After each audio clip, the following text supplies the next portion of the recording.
انما الاعمال بالنیات، اعمال کا مدار نیتوں کے اوپر ہے۔ اب یہاں پر ایک اشکال پیدا ہوتا ہے کہ جب اعمال کا مدار نیت پر ہے تو انسان ایک گناہ اچھی نیت سے کرے تو کیا وہ گناہ نیکی بن جائے گا؟ مثلا ایک بندہ اس لیے چوری کرتا ہے کہ میں یہ پیسہ غریبوں میں تقسیم کروں گا، تو کیا اس کا وہ پیسہ چوری کرنا جائز ہو جائے گا؟ تو علماء نے اس کا جواب دیا ہے کہ گناہ کا کام تو اللہ کو ناپسندیدہ ہے، اس کو نیکی سمجھ کے کرنا تو دین کو کھیل بنانے والی بات ہو گئی اور زیادہ نفرت والی بات ہو گئی۔ اصل مقصد یہ ہے کہ جو نیک اعمال ہیں ان کی بھی قبولیت کے لیے نیت کا ٹھیک ہونا ضروری ہے۔ اگر نیک عمل بھی بری نیت سے کیے جائیں گے تو وہ بھی گناہ بن جائیں گے۔ اس کی ایک مثال سن لیجئے۔ ایک شادی شدہ عورت ہے، اس کے لیے اچھے کپڑے پہننا، خوشبو لگانا عبادت ہے۔ وہ اپنے خاوند کی نیت سے اچھی خوشبو لگائے، اس کو اللہ کی طرف سے ثواب ملے گا، نیک عمل ہے۔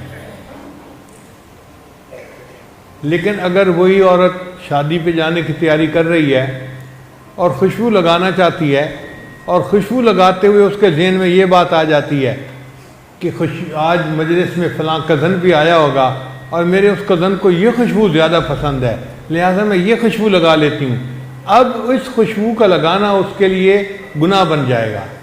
نیک کام تھا مگر نیت کے بد ہونے کی وجہ سے وہ نیک کام بھی برا بن گیا۔ تو اصل مقصد یہ ہے کہ نیک کام تو تب نیک بنے گا جب اس کی نیت بھی ٹھیک ہوگی، اگر نیت میں کمی ہو گئی تو نیکی بھی خراب ہو جائے گی۔